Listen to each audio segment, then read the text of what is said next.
Hi hello welcome back to my channel Vibas kitchen and life style.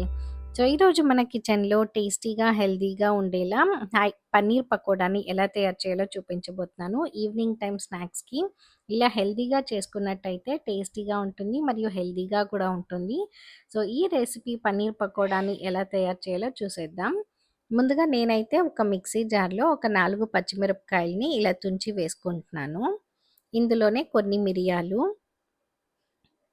కొద్దిగా అల్లం ముక్క, కొద్దిగా జీలకర్ర,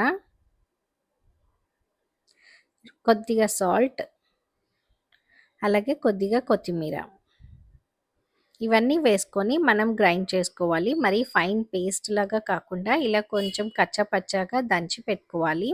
మీరు రోట్లోనైనా దంచుకోవచ్చు, లేదా ఇలా మిక్సీ జార్లో అయినా కూడా వేసి ఒక బౌల్లో ట్రాన్స్ఫర్ చేసి పెట్టుకోండి. ఇప్పుడు నేను ఒక మిక్సింగ్ బౌల్లో పావు కప్ అంత బియ్యం పిండి, పావు కప్ కార్న్ఫ్లవర్, అలాగే పావు కప్ శనగపిండి 3 కూడా నేను సేమ్ క్వాంటిటీలో తీసుకున్నాను. ఇప్పుడు ఇందులో కొద్దిగా సాల్ట్ వేసుకోవాలి, చిటికెడు బేకింగ్ పౌడర్ అంటే వంట సోడా. ఇప్పుడు మనం ముందుగా మిక్సీకి వేసి పెట్టుకున్న పేస్ట్ వేసుకొని అంతా ఒకసారి బాగా మిక్స్ చేసుకోవాలి. ఈ పేస్ట్ అంతా కూడా మన పిండిలకి బాగా పట్టేలాగా బాగా కలుపుకోవాలి. ఇప్పుడు ఇందులో కొద్దిగా వాటర్ని వేసుకుంటూ మిక్స్ చేసుకోవాలి. మరీ ఎక్కువ పల్చగా కాకుండా, మరీ గట్టిగా కాకుండా మీడియం కన్సిస్టెన్సీలో మిక్స్ చేసుకోవాలి. మనం ఎలా అయితే బజ్జీలు వేసుకుంటామో ఆ కన్సిస్టెన్సీకి ఈ విధంగా మిక్స్ చేసి పక్కన పెట్టుకోవాలి. చూస్తున్నారు కదా ఏ కన్సిస్టెన్సీ ఎలా ఉందో. మరీ ఎక్కువ పల్చగా ఉంటే పన్నీర్కి మనకి పిండి అనేది సరిగ్గా పట్టుకోదు. సో ఈ మీడియం కన్సిస్టెన్సీలో మిక్స్ చేసుకోవాలి. ఇప్పుడు నేను ఇక్కడ 200 గ్రామ్స్ అంత పన్నీర్ తీసుకున్నాను. ఈ పన్నీర్ని ఇలా చూపిస్తున్న విధంగా కట్ చేసుకోవాలి.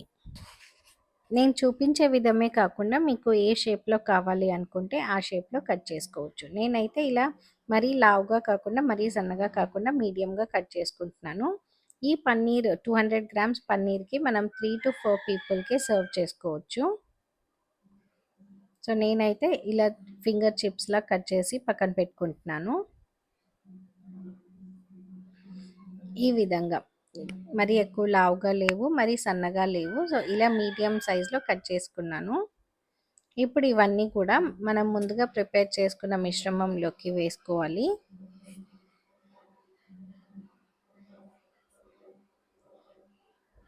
ఇప్పుడు ఇదంతా కూడా బాగా పన్నీర్కి పట్టేలాగా బాగా కలుపుకోవాలి. పన్నీర్కి బాగా ఈ పిండి అంతా బాగా కోట్ అయినట్టయితే మనకి టేస్టీగా ఉంటుంది. ఇలా అన్నీ ఒకసారి బాగా మిక్స్ చేసుకున్నాక ఇప్పుడు నేను ఒక కడాయిలో ఆయిల్ డీప్ ఫ్రైకి పెట్టుకున్నాను. ఆయిల్ వేడి అయిన తర్వాత మనం ముందుగా మిక్స్ చేసి పెట్టుకున్న పన్నీర్ పీసెస్ని ఒక్కొక్కటిగా ఇందులో వేసుకొని మీడియం టు లో ఫ్లేమ్లో ఉంచుకొని మనం అన్ని వైపులా కూడా సమానంగా ఫ్రై అయ్యేలా ఫ్రై చేసుకోవాలి. ఇలా కలుపుకుంటూ అన్ని వైపులా ఈక్వల్గా ఫ్రై చేసుకోవాలి.